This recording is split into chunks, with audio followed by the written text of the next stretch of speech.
Good morning, good afternoon, and good evening, everyone, and thank you for attending GoPath Diagnostics ongoing lecture series. Today's lecture, Expression of Folate Receptor Alpha and its Clinical Significance in Breast Carcinoma, will be presented by Dr. Ping Tang and is sponsored by BioCare Medical. Before we begin the presentation, I would like to take a moment to talk about GoPath Diagnostics and should remind you that this presentation is being recorded for future use on our website. GoPath was founded by pathologists as an educational portal, which has grown to over 15,000 members and continues growing daily. We strive to be your leader in pathology web lectures, hosting our ongoing lecture series, the Global Online Medical School Pathology course given by Dr. Minarsik, and many other offerings. Not only do we host lectures from top experts in their fields, but we offer pathologists around the world an opportunity to share information, education, through our online conference listings, discounted book offerings, and up-to-date news sections.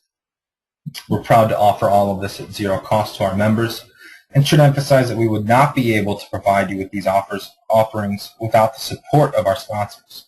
So we do ask that you take a few moments the next time you're on our website to acknowledge these sponsors by viewing their products and offerings.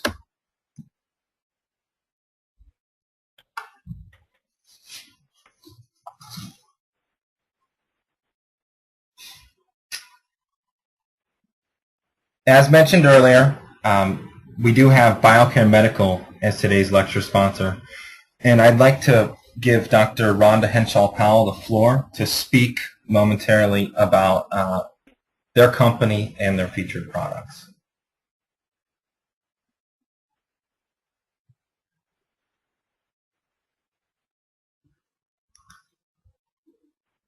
Thank you. Thank you, Brendan. I hope you can hear me okay. My name is Rhonda Henshaw-Powell. I'm a Director of Marketing and Education here at BioCare Medical. And I just want to thank you all tremendously for tuning in this morning. Dr. Tang is a long-standing collaborator with BioCare and has spoken on our behalf at a number of different venues. And so we were most delighted to hear that she would speak today. BioCare has recently launched an e-commerce site. You can actually order our products online. I believe you should be seeing a screenshot of our website right now that you can take a look at. We are a clinical diagnostic IHC and ISH company selling reagents and instrumentation,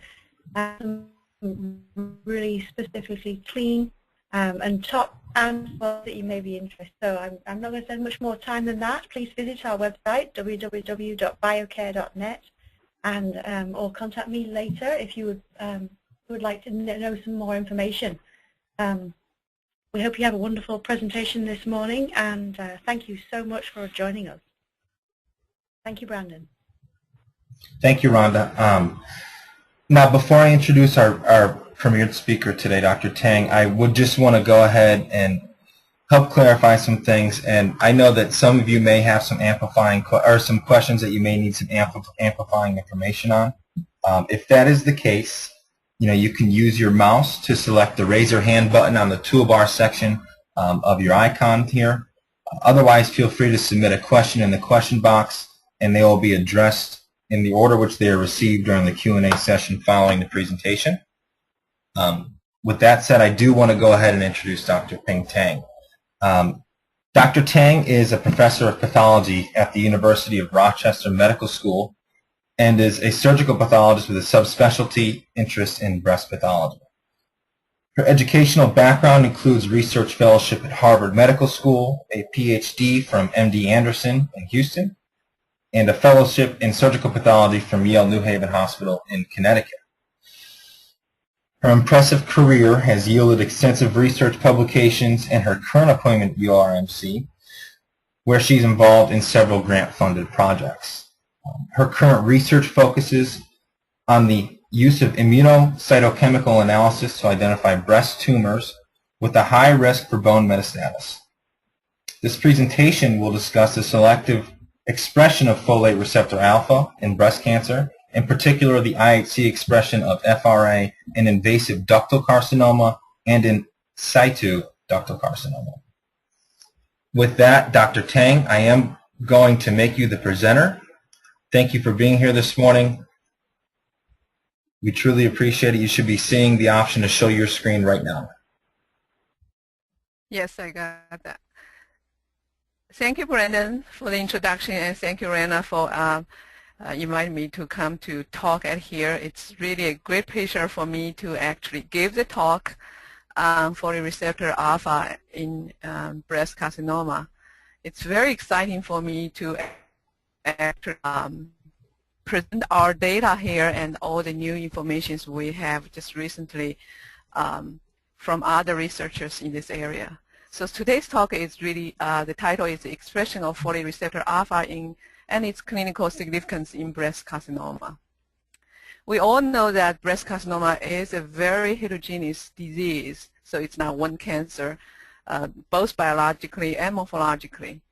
About 70% of the breast carcinoma is ER positive. We know that ER positive cancer respond to hormonal therapy like tamoxifen, like aromatase inhibitor, and about 10 to 15% of the breast carcinoma are HER2 positive. Now we have very effective therapy for HER2 positive carcinoma, Herceptin, as a generic terms. And then we have about 15% of breast carcinoma, which we call triple negative. That is, it's ER, PR, HER2, all negative carcinoma. And currently, we really don't have a target therapy for that.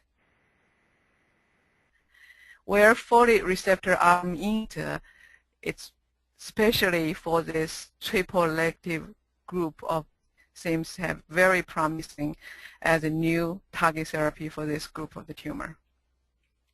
So today I'm going to first introduce you a little about folate receptor alpha, and then going to the why it is important. It's really important because many people has been involving in developing target therapy for folate receptor alpha. And then we're going to discuss a little about my research on folate receptor alpha expression in breast cancer, and lastly, how do we test the folate receptor in breast cancer or maybe in other cancer as well. So folate, as we all know, is vitamin B9. So as vitamin, we know it's essential for human bodies. It is required for one carbon transfer, so which is very a critical step for DNA synthesis and repair. So it is required a lot in rapid developing, dividing cells, which we know tumor cell most of the tumor cells are fitting in this category. Also, folate are needed in methylation. We know methylation has been very important in the last 20 years. Many people have been studying this. It's very important as a regulation process for DNA, RNA, protein synthesis. So in gene expression, term of gene expression, it is also very important. So folate really controls the DNA synthesis and repair and gene expression, two critical process in cellular functions. And how folate get into the cell? There are three molecules that help folate get into the cell cytoplasm. One is what we call it reduced folate carrier, which is bidirectional, so it's dependent on the concentration of folate is going in and out of cells, so this carrier has been expressed in all normal cell and tumor cells. So it's the same amount in both normal and tumor cells. So under physiological conditions, this is the one that is responsible for all our human needs for folate to get into the cells. Another one is folate receptor. In this receptor category, we have receptor alpha, which we'll be focused on today. Receptor the directional molecule. That means it actually binds to folate on the cell membrane and carry it into the cells by endocytosis. And it's very fortunate that this receptor is very highly selectively expressed in certain solid tumor type. So that makes it an ideal target molecule for target therapy development. Another one has been recently described is proton-coupled folate transporter, which is also a molecule. It's mostly expressed in small and large intestine, so it's really for absorbing folate from our food source into the body, and it has been shown expressed in colorectal cancers. So I just mentioned that for folate receptor family, there are alpha, beta, and gamma, and this is a study from 2006, and just showing. I just want to focus on the folate receptor alpha. It's highly expressed in placenta. We know that. Why? Because the baby developing needs that, so it's very highly expressed in placenta. In normal tissues, also kidneys. We have in ovarian cancer, lung cancer all has some express, not all the tumor cells, but certain tumors do express quite a lot of folate receptor. For beta and gamma, and you can see gamma is really expressed in lymphoid category, and beta is also in placenta and lymph category. So today the talk is really on folate receptor alpha. The significance clinically has been showing that expression of folate receptor alpha is associated with high-grade and high-stage tumor.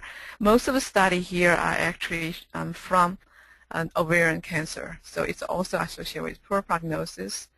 The hypothesis and the theory behind that is that when you have a fast-developing tumor, growth tumor, then you need a lot of folate that taking up from the serum into the dividing tumor cells. That's why when you have a higher expression of folate receptor alpha, you can have more folate for the tumor cell to grow fast. So prognostically, higher expression folate receptor is bad. And predictively, we have known that when you have high expression of folate receptor alpha, the tumor turns to fail platinum-based therapy. The rationale behind that is that when you have high expression folate receptor alpha, when you have a DNA damage reagent try to kill the tumor cells, and we know folate is there try to repair the DNA damage. So when you have a high expression of folate receptor alpha, you have a lot of folate available to repair the damage. So that makes the tumor become resistant to platinum. So folate receptor alpha is really an ideal molecule for target therapy. First of all, we mentioned that it's a membrane anchor protein, so it is primarily on the surface of the membrane. It has very high affinity to folate and folate conjugate. It's restrictly expressed in normal cells. A few types of normal cells express high level of folate receptor alpha. And highly expressed in human tumor, including ovarian, endometrial, lung, kidney, colorectal, and breast cancer. One of the very important things is that since folate receptor mediate chemicals are carried into the biocytes, that the compound get released right into the cytoplasm but not bring into the lysosome, get destroyed. So it's an ideal molecule to carry anything you want to get into the cell one direction and release into the cell and doing its job. That's why it is so important that people try to study can we use it as a target molecule to treat cancer patients. So here are a few strategies people have been trying to use it to using this folate receptor alpha for treating and also diagnosis cancer patients. So the first one is thymidate synthesized inhibitor, which is a very which has been used for like 40 years now, or more than 40 years now. Thymidate synthesis is a critical enzyme for DNA synthesis, as you can see here. So it's changed with precursor here, so it changed DUMP to DTMP, which is critical to synthesize DNA. So the defect of this enzyme will cause cell death. So here's the first study actually published in 1949, and using a Folate analog to treat leukemia patients here. So the first generation that we're talking about is methotrexate 5U, which is still being using in current days of treating cancer patients.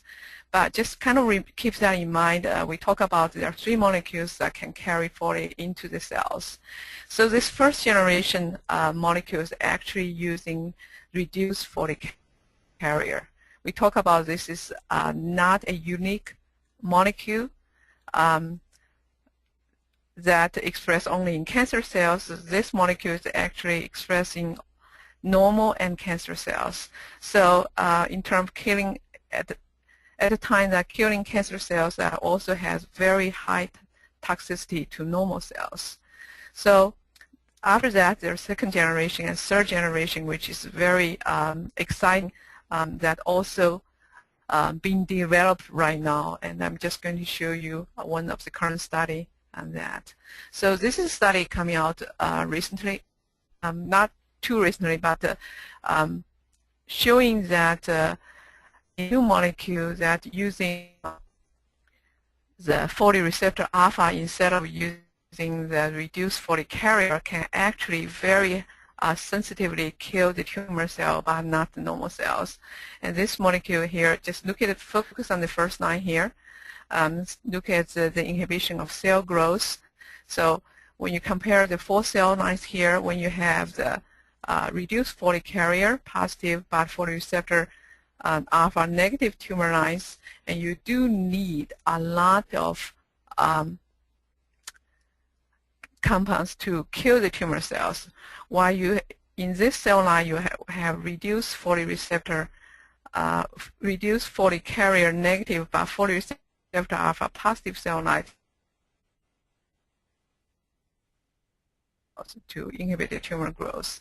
So that's just showing you how sensitive molecule can be if they are using the compound can be made if they are target folate receptor alpha instead of target reduced folate carrier. So that's the third generation that have been developed. The second one, which is really under intensive development, is the anti-folate receptor alpha monoclonal antibody. We call antibody, which has been showing in phase 2 clinical trial. I apologize for this line being not entirely clear. I just want you to really just focus on the numbers here. This is phase 2 clinical trial and showing from complete response, partial response, stable disease, this stage ovarian cancer, they all, about 90% of patients showing some type of response. There's only 10% really that do not have response disease, progressive disease of no data available. So this is really about 10%. So 90% showing some kind of response. So right now, and this area of target therapy is still under very intensive study.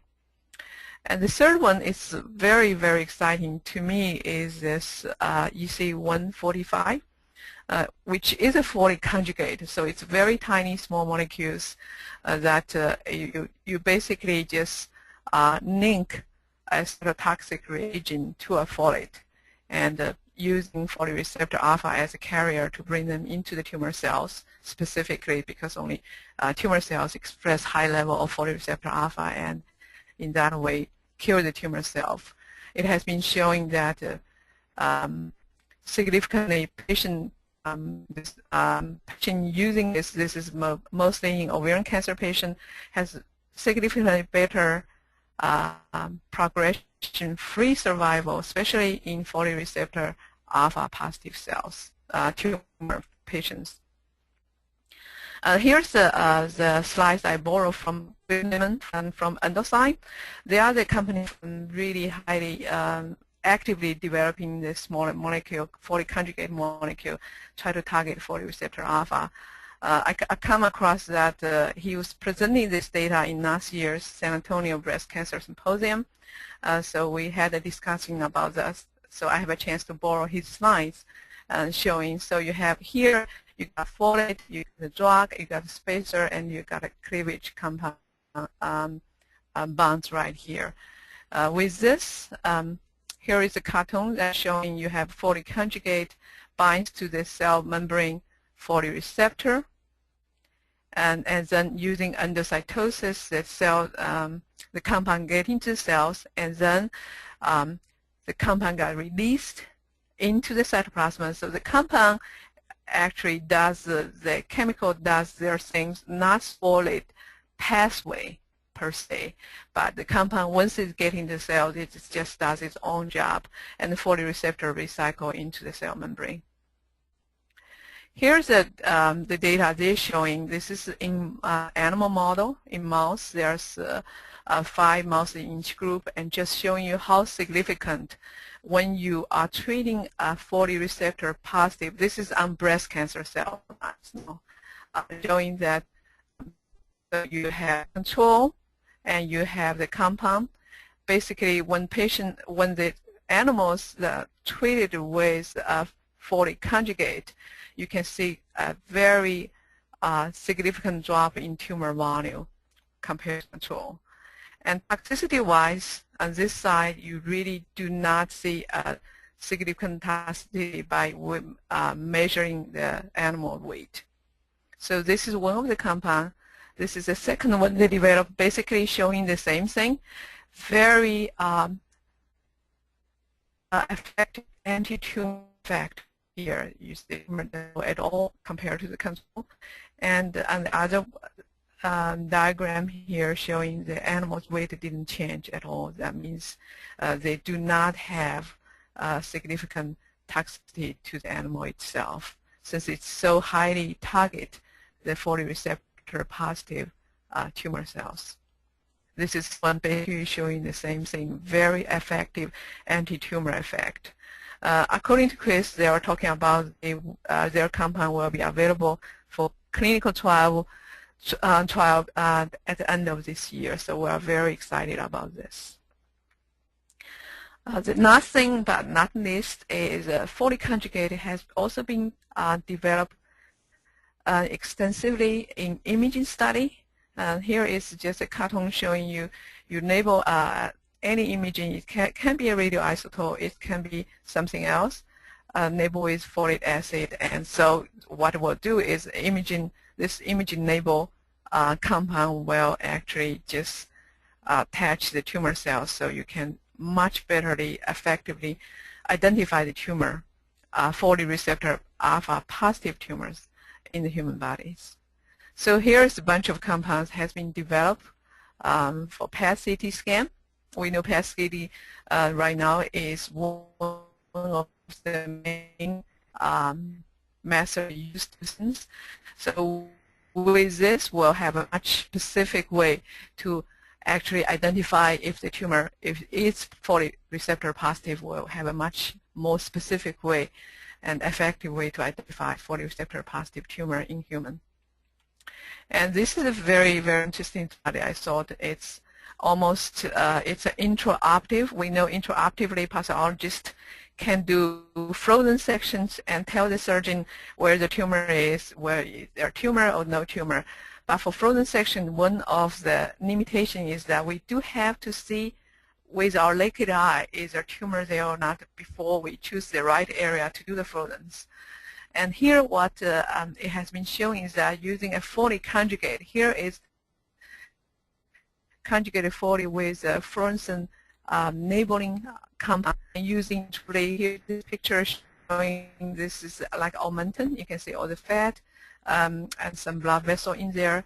But using naked eyes, really we cannot see where is tumor.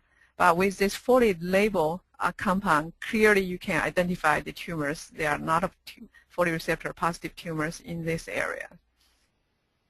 So it has been proposed this is a very effective way to intraoperatively staging the patient, which will have a significant impact on patient care.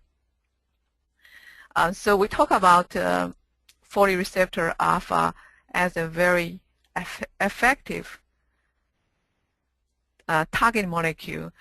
We want to emphasize on breast cancer, but as we talked earlier, that about up to 80% of ovarian cancer or 50% of non-cancer are actually folate receptor positive as well. So for people who are developing for therapies will be has significant impact on breast cancer, but also on ovarian cancer, lung cancer, and other like colorectal cancer, which highly express folate receptor, and also for imaging studies as well. So clinically, folate receptor alpha is a very significant molecule in our cancer patient management. So I want to switch gear to talk a little about folate receptor alpha in breast cancer. This is an earlier study showing that folate receptor expression, this is an IHC study. Actually, they were using frozen tissue at that time to showing you the first two are the ovarian cancer, and the third one here is endometrial carcinoma. This is a breast carcinoma, and this is a breast carcinoma metastasized to the lung. This is a carcinoid of the lung cancer. And here showing you the placenta, we mentioned that has a very high expression for folate receptor alpha. And there are some benign ovarian, and you can see the simple cysts also express some folate receptor. Again, also this is an earlier study using a different antibody and using IHC to test the folate receptor expression, but they were using the method of scoring here is using the intensity to score intensity 0 to 1 point and 1.1 to 3 point, and to separate tumor into, this is specific for breast cancer, separate into a good and bad. So the good means there's no recurrence at year 7 from their prior diagnosis, and bad is that recurrence occurred within the first 3.5 years. And you can see folate receptor alpha expression really separates those two groups very nicely. So this is just to prove that folate receptor expression is associated with poor prognosis. This is more recent study using the antibody that BioCare just recently developed. These are two small studies. One is from Dr. Taha, showing here these two groups side by side, about 70, 60 patients in each group. And with the cutoff, you can see same antibody cutoff. One is using 10% expression level without consideration of the intensity. One is using the 5% as a cutoff. So expression in breast cancer overall in those groups about 30%. In ER positive patient, they are about 15%. In ER negative patient is increased dramatically. In triple negative is much, much higher, above 50, so 60%. This is a two smaller study. And here I want to show you, this is our study that's been online since last year. It's going to be published on paper in July this year in archive. And I was just informed that the color page of their the color of this issue will be using one of the picture from this article. So here we're using over 400 cases of invasive ductal carcinoma, consecutive cases. We're using a tissue microarray. We have 25 tissue microarray blocks using 1 millimeter cores. The case per core is about greater than, it's about 8 core per case. Average informative cores, that is, we didn't lose tissue, we didn't lose tumor, is about 6 per case.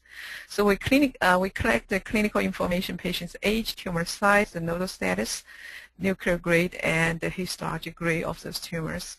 And we also, besides doing folate receptor alpha IHC analysis, we also has ER, PR, HER2, KI cytokeratin 5, 6, and EGFR on those cases. So this is a typical high-intensity staining, well called as 3+ staining in tumor cells. You can see mostly membrane staining, some cytoplasmic staining as well. But it's a high-intensity staining. It's kind of resemble what you see for HER2. In our studies, here is the characteristic of the clinical pathological feature of these tumors. So we have majority of the patients are greater than 50 years old. Majority of the patient has a tumor less than 2 centimeters, that is T1 tumor. The distribution of the histology grade is kind of, you have 1, 2, 3 grade. And most of the tumor has no nodal metastasize. So majority of them has no lymph node metastasize. 80% of those cases are ER positive. 74% are PR positive. The HER2 positive is lower here, and one of the reasons it's lower is because when we use tissue microarray, we know HER2 has a very high heterogeneity. So depends on where you pick, you may miss the HER2 positive areas. So in this group, what we see is that we have 29% of the cases are folate receptor positive. Here we're using 10% as a cutoff. So greater, equal and greater than 10% of folate receptor expression, regardless of their intensity, is considered as positive. So it's very similar for 2 prior studies that are using the same antibody. The folate receptor expression, whether it's associated with age, size, grade, and the nodal status, and we can see the expression is really does not have significant difference between younger patient and older patient, and also in tumor size there's no difference, so the p-value is showing no significant difference. But when we look at the histologic grade, and we can see there's a huge jump in grade 3 tumor. In grade 1 and 2, there's pretty much very similar, but in grade 3, 47% of the tumor are actually folate receptor positive. And for nodal status, which is very interesting, when you compare, we say N1 and N0, N1, they are very similar, and N2, N3, and you're showing a significant difference. There's a big jump here. The number is very small here, though, so we do not want to make a very big deal at this point, so we'll accumulate more cases and see whether we can see this data holds. Previous data has shown that folate receptor alpha expression does associate with ER and PR expression. Here we show a significant association with ER negative, PR negative tumor. Has a trend to express in HER2 positive tumor, but it's not statistically significant. In KI, we know Ki67 has been using in many cancer centers as a routine marker now to indicate whether the tumor has bad prognosis or whether the tumor will respond to chemotherapy. And here we're also showing that folate receptor alpha highly associated with higher Ki67 expression. So when we divide this group tumor into 3 major subtypes that clinicians like to use, one is just using ER and PR, one is using ER, PR, and HER2, and one is using molecular classification. We can see that folate receptor alpha expression is associated with ER, PR negative tumor. So compared to ER, PR positive tumor, which is only 19%, ER, PR negative tumor is 74% of the tumor that express folate receptor.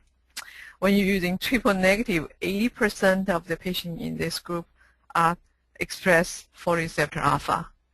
Again, when we use molecular classification here, we have nominal A, nominal B using the new criteria. That is, nominal A will be ERPR HER2, ERPR positive, HER2 negative.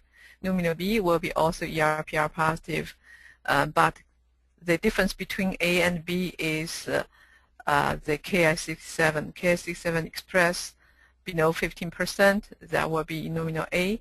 Greater than 15% will be numino B. And then we have numino HER2. Numino HER2 is basically a triple positive tumor, and HER2 group is really ERPR negative HER2 positive, so it's only HER2 positive tumor. And then we have basal-like, which is ERPR positive, ERPR HER2 negative, but we have cytokeratin 5/6 and EGFR positive into this category.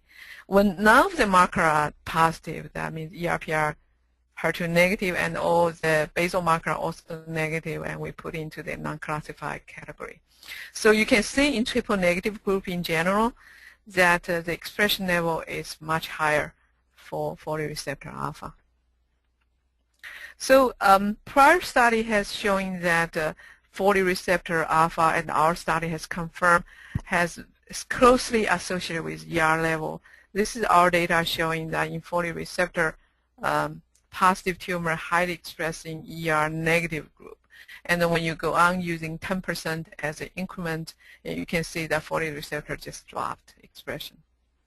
And the mechanism behind that is actually for ER estrogen is negatively regulate folate receptor expression. And this actually has been proposed by people that we can actually use this to modulate or to modify the folate expression in tumor cells, and also make the patient to be successful for target therapy. Here is the data from 2003 showing that ERs affecting on folate receptor. So we have the group here. This is treating. This is estrogen, and those two are folate. These two are ER antagonists, so ER modulator. So it's like the ER inhibitor here. So when you have the estrogen, you suppress the folate receptor expression. So if you label that as a one category, as a using this intensity label as 1, when you treat with tamoxifen here, 6 days, the increase of folate receptor is 36-fold. So what they have been proposed that the expression of folate receptor in tumor cells is suppressed by estrogen because using the ER pathway, but anti-estrogen like tamoxifen can increase the folate receptor in an ER-dependent fashion. So what we can use is actually treat ER-positive patient with tamoxifen or aromatase inhibitor, those ER modulator, to increase the folate receptor alpha expression level and then treat with target therapy. So this rationale has been showing here that it theoretically should work. Prognostic-wise, we have shown in our data set that folate receptor alpha expression is associated with disease-free survival, and you can see here with folate receptor positive and negative group, there's a significant big difference between those two groups. We're using 10% as a cutoff. So people might think because the folate receptor alpha expression is associated with ERPR negative tumor or triple negative tumor because it's an associated higher low dose status. That's why it's associated with bad prognosis. It's actually, when we look at data, so you look at ER positive tumor, folate receptor positive negative, they don't do too much. But in ERPR negative tumor, folate receptor alpha positive and negative, you do see a trend that even in this poorly differentiated poor prognostic group, expression folate receptor alpha or not do have a significant impact here, as we can see overall survival and disease-free survival in those two groups. The similar thing also observed in triple negative breast cancer subgroup. So we think besides being ERPR negative or triple negative, folate receptor alpha has add-on additional effect to make the tumor to be more, has worse prognosis. So I want to just share with you briefly on folate receptor alpha expression in DCS. We know DCS is a long-obligated precursor for invasive carcinoma. So we have about 100 cases also using tissue microarray, and similarly using collected the patient's information, age, size, nodal status, nuclear grade, and nuclear grade here, and using the folate receptor alpha ERPR HER2 KI. So here showing that expressed in the tumor cells, it's a nice membrane staining. And here what I want you to focus on is really the folate receptor alpha. You can see the categories pretty standard with folate receptor alpha expression about 22%. It is lower than what we see in invasive carcinoma, which is close to 30%. So in this cohort of data. For patients' age, tumor size, and nuclear grade, remember that the age and size for folate receptor in invasive carcinoma, we do not see significant difference. And here again, we also don't see significant difference between positive and negative tumor. Nuclear grade, I was surprised to see that we see a jump here, but there's no significant difference. One of the reasons is probably because our number is still not big enough at this data set. This is, here we're talking about DCS. When we compare ERPR HER2 expression between positive and negative cases for folate receptor, the only significant group we observe is for ER expression. So ER does has a very significant impact on folate receptor alpha expression. So from 46% in ER negative tumor to only 17% in ER positive tumor. For ER PR, triple negative and molecular classification, as we analyze for invasive carcinoma, again, only the ERPR group showing a significant difference. That is, in ERPR, both negative group is 50% and ERPR positive is 17%. So that's the receptor that's strongly associated with ERPR expression, as we see in invasive carcinoma. When we study the disease-free survival, we do see that folate receptor expression carry a worse prognosis compared to folate receptor negative tumors, but they are not statistically significant. Interestingly, when we compare the folate receptor expression between in situ and invasive carcinoma here, what we see is in all cases, in all cases, we do see the difference between those two groups. Very specifically in nuclear grade 3 tumors, we see a significant difference, a jump from in situ to invasive carcinoma, again also for ER, PR negative group. We saw this very interesting. It kind of tells us that folate receptor alpha is probably very critical molecule in the transition from in situ to invasive carcinoma. So here I just want to have a brief summary that we know the receptor alpha expressed in both in situ and invasive carcinoma, IDC and DCS, but more so in invasive carcinoma, so suggesting there's a critical role that folate receptor alpha may play in the breast cancer. So we know this this molecule associated with high-grade, high-stage ERPR negative and triple negative cancer is also associated with poor prognosis. I want to emphasize is even in those very poorly differentiated group like the ERPR negative group and triple negative group, this same has compound effect, added effect to make the tumor even worse in those subgroups. Now we just talk a little about the folate receptor alpha testing. This is a newer antibody that BioCare developed. This is a name of the clone that is 26B3-F2. Has a very nice membrane, strong membrane staining with very clean background. I'm just going to show you some of the data. So this is what we see: a portion of benign normal breast tissue. This is a terminal ductal nodular unit. We saw a nice apical surface staining. It's very, the intensity is pretty low though, and this is a normal ductal structure. You see some staining. I want to emphasize that we only see this about 20–30% of the normal breast tissue. Most of the breast tissue are not express the folate receptor at all. And this is what we use for intensity scoring. So here you can see the well-differentiated tumor has no staining at all. And here we call this as a 1+, and this is as a 2+, and this is as 3+ intensity-wise. And staining pattern, and you can see there this membrane staining is only between the cell, not on the cell surface. And here you see nice staining in the cell surface.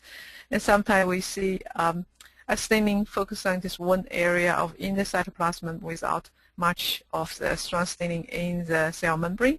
And here is a picture I showed you earlier showing both membrane and cytoplasmic staining. The scoring method right now is still not entirely consistent. So we have early study using 5%, and we're using 10% here. And we also have people using intensity rather than using the percentage of the tumor staining. Also, there is this M-score developed. This is really developed for lung cancer, and you have consider which will be using intensity and percentage added together. So this is really a formula for 3+ staining, 2+ staining, 1+ staining, and 0 staining, and using a formula so the maximum will be above will be the point of 50 here. And 10 is many people using, 10 is a score that M-score using for lung cancer. So I want to share with the data set we have here for invasive carcinoma. Compare the 3 criteria, 5%, 10%, and M-score of 10.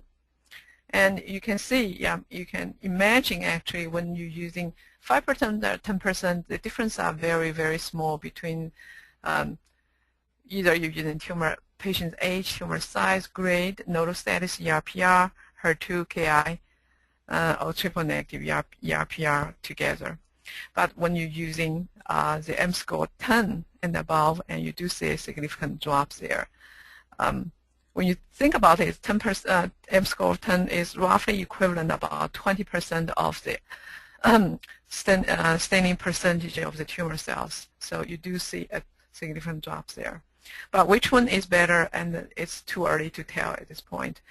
I want to share with you, if we use 5% as a cutoff, disease-free survival, we still see a significant difference. So it's prognostic here. Using 10%, as I have shown you the data earlier, it is prognostic as well. As we're using the 10 as M-score of 10 as a cutoff line, we see a better separation of those two lines. So prognostically, 10%, 10 M-score of 10 may be a better, more specific marker for prognosis. But I think what we have to do is really wait and see which will be the a better effective cutoff when we have the target therapy they're using on the patient. So that would be probably more important than the prognostic markers. So predictive value, which one can predict which patient will respond to the target therapy, that will be the most important. So we have to wait and see that. So in summary, what I have shared with you today is that we know folate receptor alpha expression is associated with high-grade and higher nodal status and poor prognosis for breast cancer.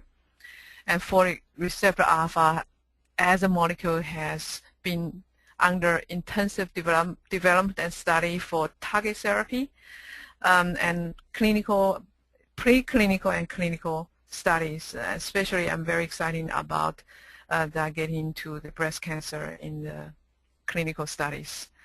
And folate receptor is alpha expressed in all 30% of all breast cancer. So even ER-positive cancer will benefit once this therapy gets developed. And it's especially useful for triple-negative breast cancer because up to 80% of the breast cancer are folate receptor positive. So for this very poorly prognostic group, right now we do not have any target therapy. This will be a very really important development for this group of the cancer patients. And also because of the new antibody development, we have this very reliable testing method to really identify the markers. I actually do not have the experience on working with other antibodies, but when I talked to Chris from Endosign, and he told me that he feels like this is probably a better antibody on the market that very reliably identify folate receptor alpha with no background. So I'm very excited about this. Thank you for your attention. If there's any question, I'll be very, very happy to answer.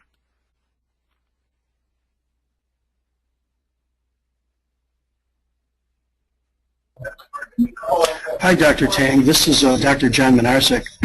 I'm looking at the question box now, and there's nothing there yet, which I'm very happy with because I want to ask you two questions that are related to each other, and I hope that they will help solve a little paradox I have in my mind now. Okay, if I can help.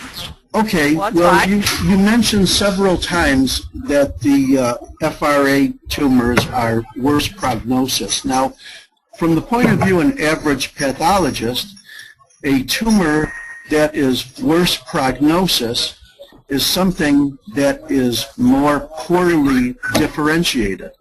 So my first question to you is, when you look at a regular breast cancer, you know, H&E, before you do any fancy studies on it, are there any indications just from the normal histology whether it's going to be FRA positive or not? No, we can't. Okay. Well, then here's the second part of my question, and it's kind of paradoxical. At the beginning of the presentation, you very logically, in my mind, suggested that a tumor cell that gets more folate because it has more folate receptors is one that's going to be more nourished and therefore be more aggressive, correct? Yes. But from my classical way of looking at pathology, the tumors which are worse behaviors are the ones that have the worst appearances. So what I'm thinking is that if a tumor cell is poorly differentiated and it loses its normal expressions of differentiation, which we'll call the folate receptors, wouldn't you think that if a tumor cell is more undifferentiated, it'd be more likely to not have folate receptors? Here, let's go back to the, I don't know whether I can go back to the slide. So we talk about folate getting to the cells through three different molecules. Mm-hmm. So the first molecule is a reduced folate carrier, which expressed on all cells, tumor cells, and normal cells at the same level. So that's the physiological ones that we use. Every cell used to carry the folate into the cells. Okay. Does that make sense? And then the tumor cells, actually, we only find folate receptor alpha expressed in a few type of tumor cells, not all tumor cells. Okay. So this is very different from the physiological stage. So physiologically, there's one question actually kind of related to that is we all know almost all of us taking vitamins supplements, right? Yes. So when you think about okay, if folate's so bad for helping the tumor cell dividing faster in my body, so I'm taking folate. If I have a tumor in my body, if I'm taking folate, is that making my tumor grow faster? I will be dying faster. Okay. The answer is actually no, because those folate we're taking at a physiological level, those folate actually using the folate reduced carrier to get into cells. So we are not trying to manipulate that. That's why the first generation of folate analogs didn't work, is because they are non-selectively working on normal cell and tumor cells. The exciting part for the folate receptor alpha is that folate receptor alpha only expressed selectively at a very high level in a few type of tumor cells. That's why they're making these things very exciting, is that so using target therapy, we really target bad tumor cells. So that helps a lot. So would you say it's a fair statement to say that folate is nutrition for the tumor cells, and the more tumor cells that let the vitamin in, the more tumor cells are going to be healthy to grow and infiltrate and metastasize?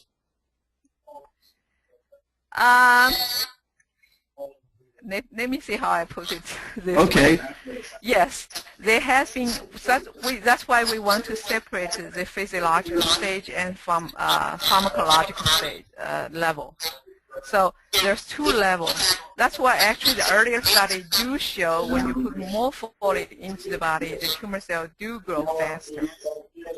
I think those are still using the folate carrier, not using the folate receptor. Okay. Well, do you think that it would be good advice? You know, people love to take multivitamins all the time. Their question of whether they're good or not is always controversial, but do you think that one possible drawback for people that are taking vitamins that have tumors is that the vitamin is also feeding their tumor? Theoretically, I mean, the short answer is yes. The long answer is probably no. Okay. So the short answer is yes. When you have your tumor cells, you have your folate receptor receptor alpha expressed. Yes, when you're taking the folate, you may feel the tumor cell, give the tumor cell more nutrition, the tumor cell will grow. The long answer is that when you think about you have your tumor cells and you have your normal cell also needs that, need folate to grow. So you cannot say, okay, I'm not taking this. So there's two very large studies. One is a meta-analysis just to analyze whether multivitamin can make the tumor cell grow faster. Multivitamin supplement can actually produce a poor prognosis in patient, and their answer is no. So what I'm thinking is actually when you think about the mechanism is when we are taking physiological stage of multivitamins, we are not really doing something really specific for the. When we're developing the target therapy, that's where we really target the tumor cells, which is different because there are different molecules in the body that carry folate. Depending on which molecule you use to really take your folate into the cells, the effect will be different. I don't know if I answered your question. Yes, I think you've clarified it quite a bit for me, but you've also got me to thinking more, and I'll continue thinking. But for now, I will field a question for you that has come up from Dr. Gomez, and she asks, when taking vitamins in such conditions, usually are like multivitamins, so in that case of vitamin C intake, could that vitamin stimulate the tumor? And I think you've partially addressed that, but what she's asking is, what about other vitamins besides folate? Could other vitamins such as C relatively stimulate a tumor? Theoretically, I think the same answer is almost yes, because you think about it, it's just like the simpler allergy will, the simpler explanation is just like when we try to spread the mosquito killers, we aren't like when you go out to the woods hiking, you put some off on, you feel like okay, now we kill everybody, we kill all the bugs, but we are not directly too different from bugs. Just have to think about that. So it's the same thing. I think when you think about this, it's the same. That when we take in multivitamins, we are in our human bodies. My feeling is that you do more good to your entire body than you supply a little bit for your tumor cells. Do you think those vitamins we're taking will go to tumor cells? I think the answer is yes, it will. But how much is the question. I think because it's not so non-selective, the pros that we're taking for our body and the cons that goes little bit goes to the tumor cell are negligible. I would not advise people, so because you have tumors, because maybe even like the folate we talk about today will help your tumor cells grow, then stop taking it. I don't think that's wise. Okay. The wise thing is really find target therapy to treat the tumor cell with the target. Very good.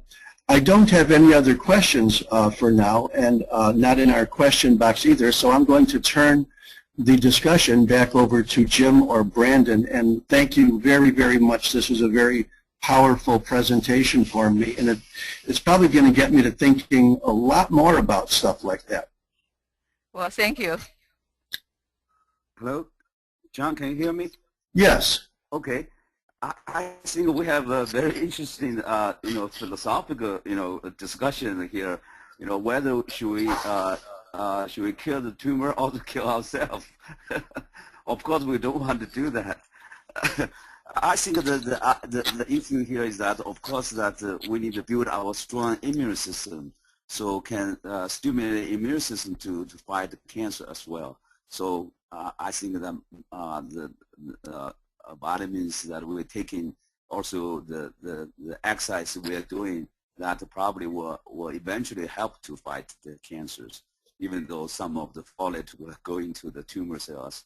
But the tumor cells will get the folate anyway because they have high expression of folate. That's my understanding. And I do have a couple of questions, Dr. Tan.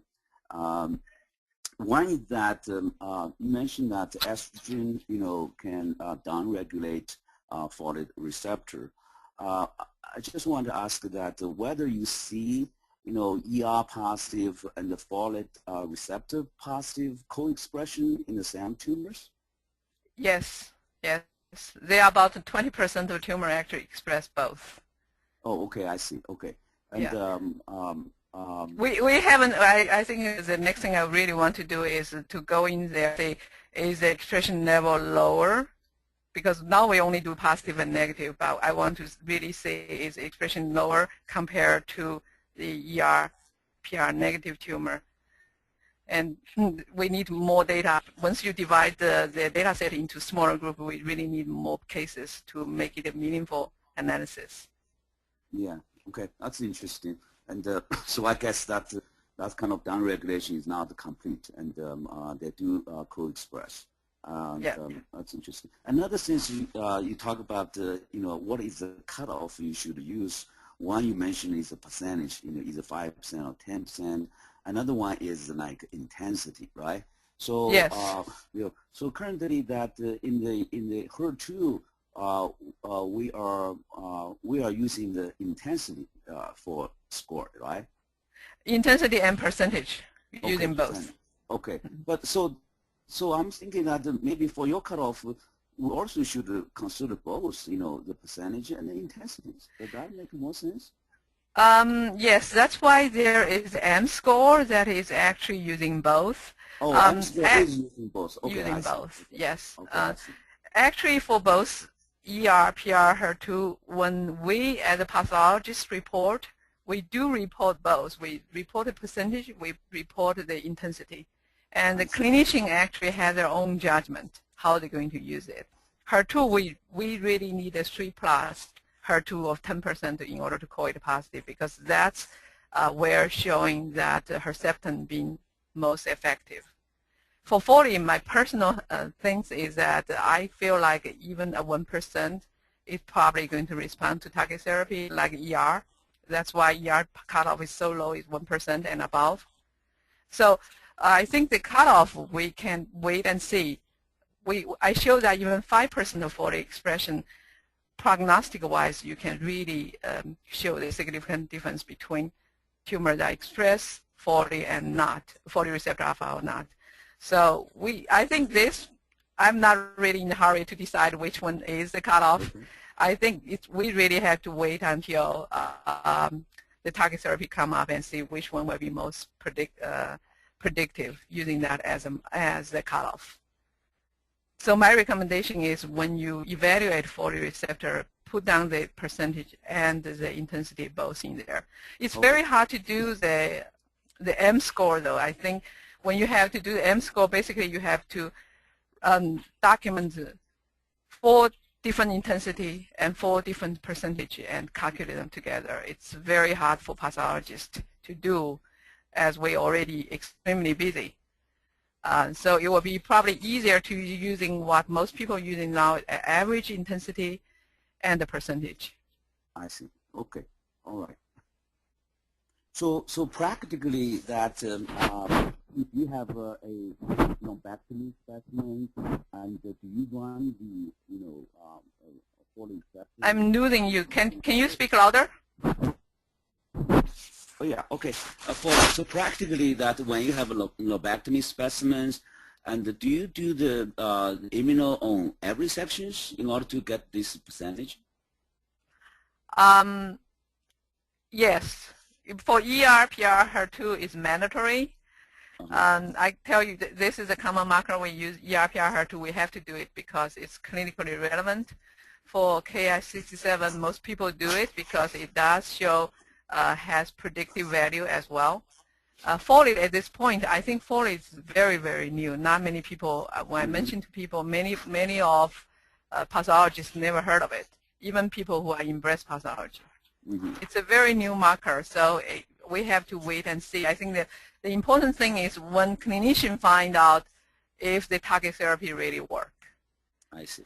Usually, most times, the clinician pushing us, and we need to know this. Okay. And we have to have it done. Like in our center, our clinician want us to tell them the molecular classification.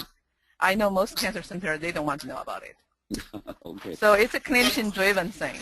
Okay, right. So do you I guess in order to give a right appropriate percentage of the tumor, you have to run this IC on every sections with tumor, right? No, we can't. We cannot afford to do that. Right. So which one you're going to pick the one that has the most tumors? Yes. I see. So yeah. So it's still estimate and because of heterogeneity of the tumor, so the section you pick, hopefully that is most representative. That's right. That's right. It's we're just I mean with the new health reform, we cannot do too many sections, but we can argue if clinicians need, like for a multifocal tumor, if the tumor looks different morphologically, we'll argue we need to test on each single tumor. If morphologically they are similar in a multifocal tumor from the same patient, we test one tumor. Yeah, I think BioCare probably supports to run on every section, so. No. We have seen actually this is always the dilemma when we are giving the course at for CAP on ER/PR HER2 testing. Since we can only get reimbursed on one ER/PR HER2 testing per patient, so the question is which one you test, especially when people have multiple tumors.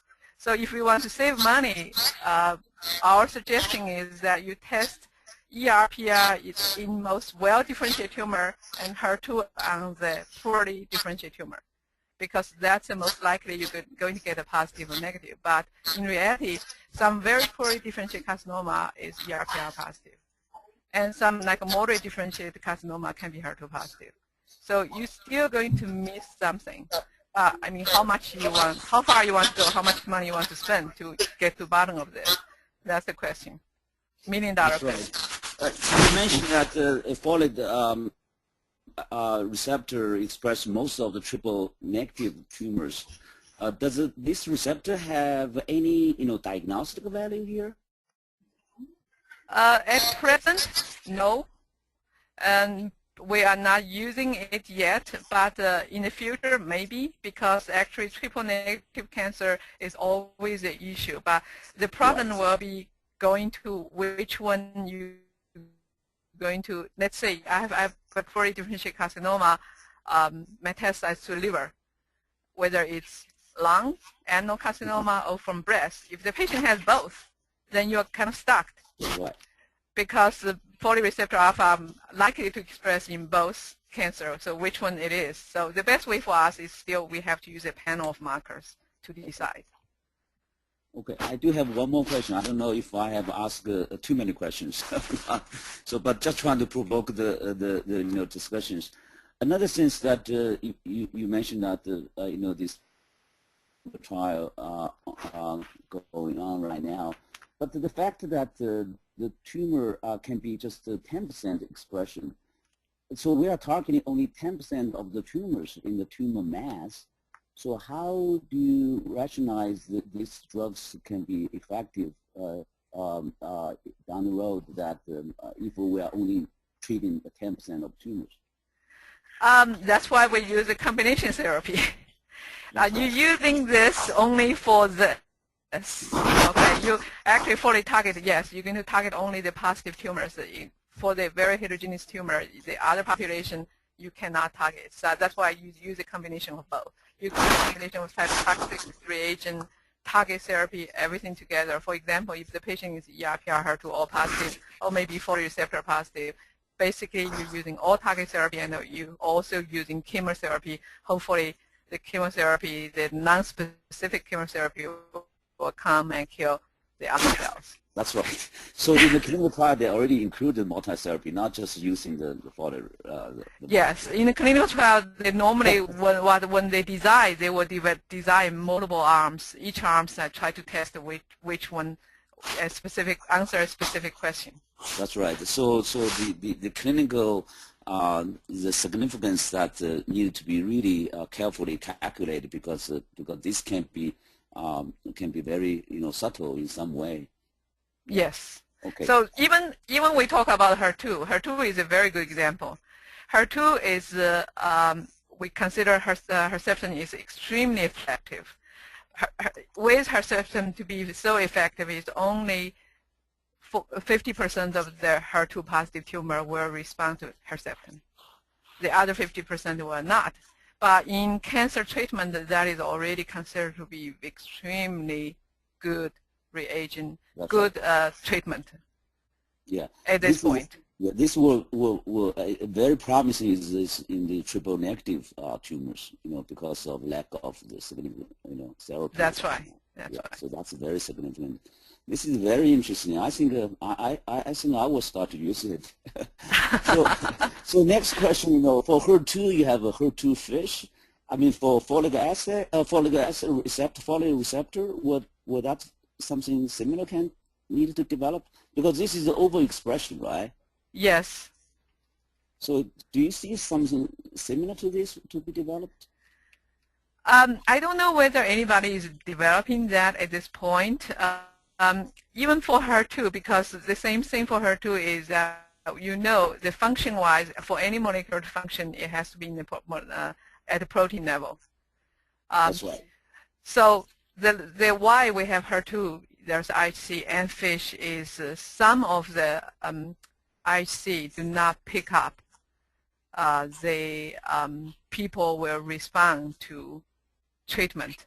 Right. That's why. That's really the reason. And some of the IHC analysis is in the borderline category, and they want to push it one way or another. I think this is all really a question of how much you want to treat a patient. When you have a FISH 1.9, do you treat a patient or not? I think for somebody who is desperate, the clinician might think about, okay, I'm going to treat it. But 2.0 is a cutoff. Yeah. So for individual cases, the clinician will still using their own judgment to treat a patient. I think that's why it's only fair for us to provide all the information we have and the clinician to make a decision what they want to use. Well, maybe down the road, maybe this any drugs that really become, powerful, they're probably going to, look into this. Maybe yes. some of the maybe borderline, IHC results will say, hey, can we look at whether there's a gene amplification on this down the road? Yeah, I think that's a very good thought. Maybe once they see benefit from this, I'm sure people will be very happy to looking into all those things. Yeah. Yeah. Okay. So as many, the molecular pathology diagnosis, are very hot now. So, every genes we're talking about, we're asking whether there's a mutation in the EGFR, KRAS. So, do you know anyone studied any mutations that in the folate receptor that can block, the pathways in some way that will affect the future, the therapies? I'm not familiar with that part of the data, okay. so I cannot really answer the question because I don't think I did any search on that particular area. I think right now the most of folate receptor target therapy developed is not really, they avoid the folate pathway entirely. They're just using folate receptor as a carrier to bring whatever they want into the cells. So then they actually don't care about the pathway. Oh, I see. Yeah, there is endocytosis using that receptor also almost like a channel to deliver the small molecules into the cells. Right. I think in a way that may be better because when you think about all the pathways in the cells, you disrupt one pathway, you're going to interrupt a lot of off-balance things, and you don't know whether you did good or bad. That's right. Okay. Last question. Do you have are you aware of any data for this folate receptor on the colon cancer studies? Colon cancer? Yeah. No. Okay. No. So there's no colon cancer. Yeah. But it has shown that folate receptor alpha do express in some portion of colon cancer. Yeah, you mentioned that in also small bowel. So okay. Yeah. Especially the new molecule is a proton, the newly identified molecule that is especially important in small bowel and colorectal cancer. Okay.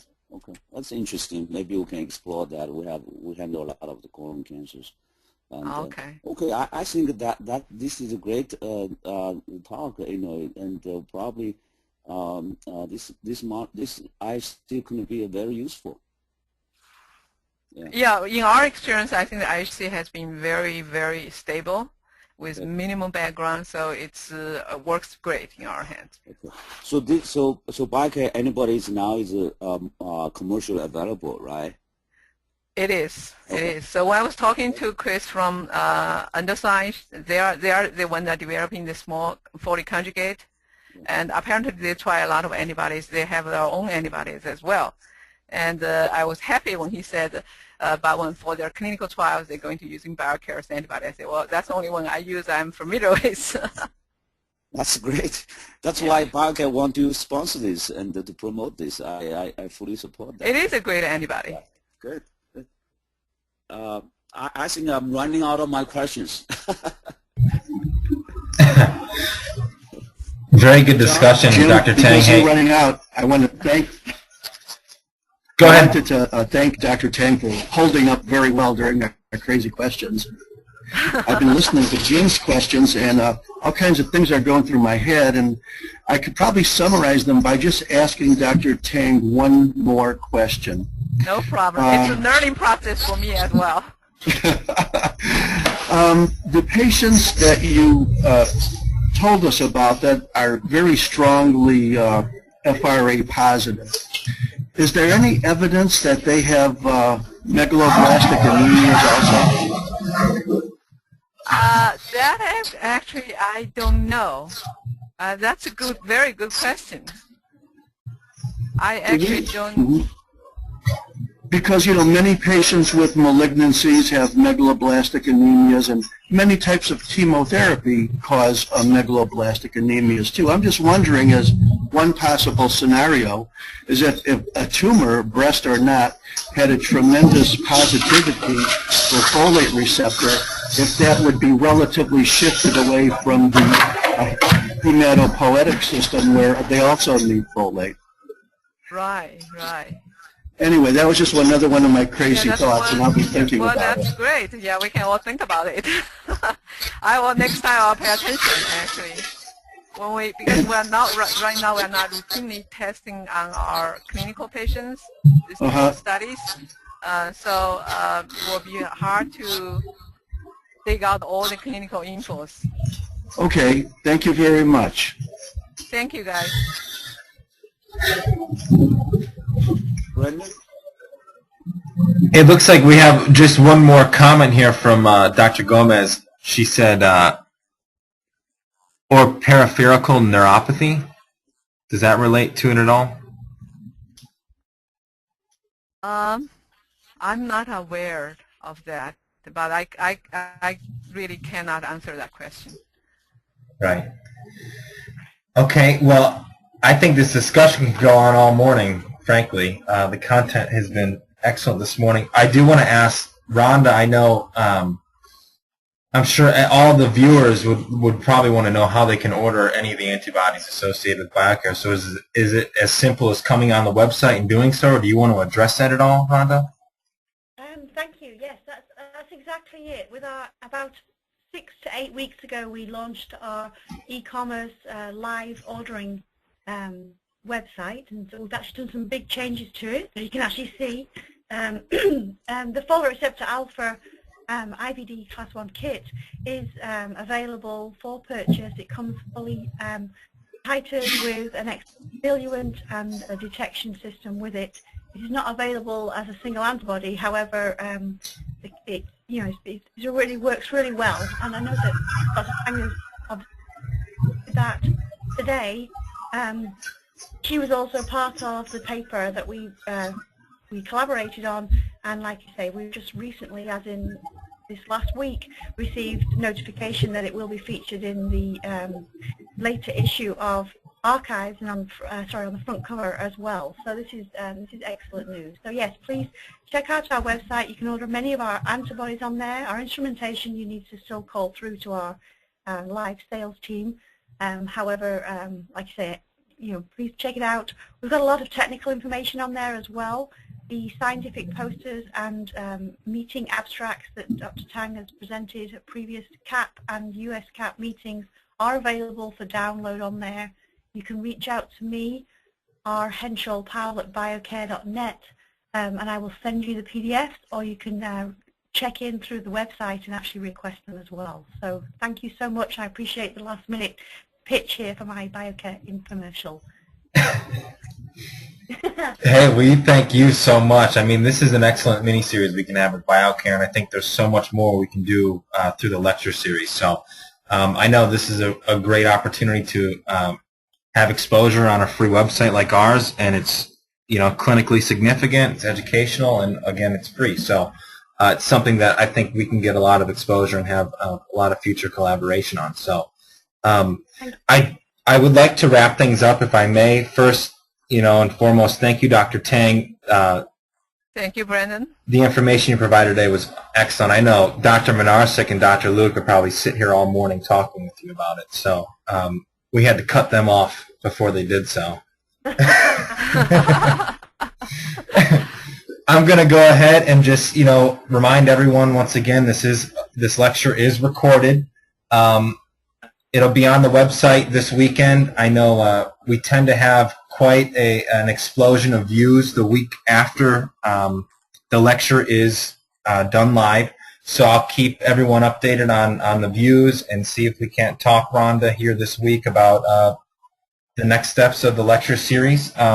Again, Absolutely. Going to the website, we do offer, a lot of opportunities as far as our cases forum. We welcome everyone to upload interesting cases at cases@gopathdx.com. And then, of course, you can email myself with any suggestions on how we can streamline the website and make it as good as possible and as useful to the public as we can. So with that, I just want to wish everyone a happy weekend. And thanks, everyone, for being here this morning. Thank you. Oh, Take care. thank you.